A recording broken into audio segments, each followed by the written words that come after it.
السلام عليكم. النهارده هنعمل صينيه بطاطس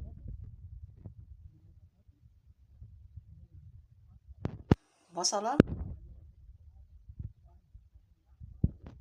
اللي هو البلدي العادي مش الالوان، ومعايا طماطم، معايا هنا التوابل بتاعتها ملح وفلفل وشويه بهارات ومعلقه توم صغيره. هدعك دول مع بعض وبعدين احط الحاجه الباقيه. انا بعد ناس بسلق هنا بسلق الفراخ.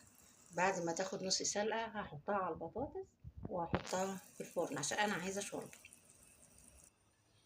انا هنا دعكت البصل والتوابل والفلفل الحامي والقرن اللي هو الرومي، وهحط عليهم البطاطس.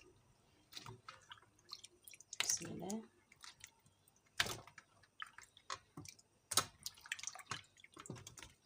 هقلبهم مع بعض. قلبت كده البطاطس مع البصل والتوابل، هحط عليها الطماطم. بسم الله. وهحط عليها كمان شوية زيت وهقلبهم مع بعض كده. وهزودها كوباية مية اللي هي الازاز دي.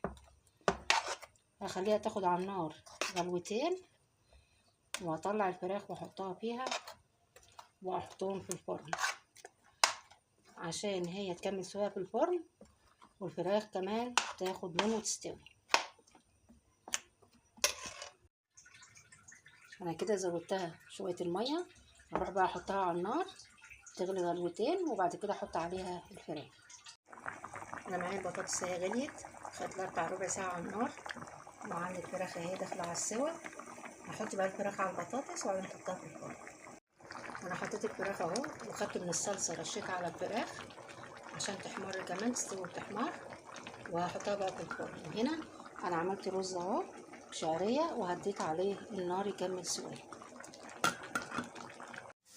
عملت كمان كيس ملوخيه ودي التومه بتاعتها، حاطه تومه وسمنه وكزبره ناشفه، احطها كده واطشها. بسم الله بسم الله.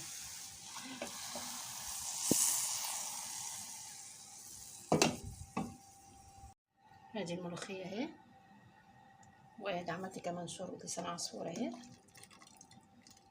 وعملت الرز،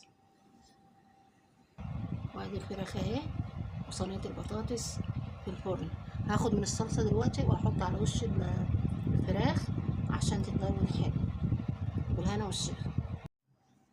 وادي صينيه البطاطس بعد ما طلعتها من الفرن اهي، شكلها بص جميله ازاي، والفراخ متحمره جميل والبطاطس مستويه. بالهنا والشفا، جربوها هتعجبكم.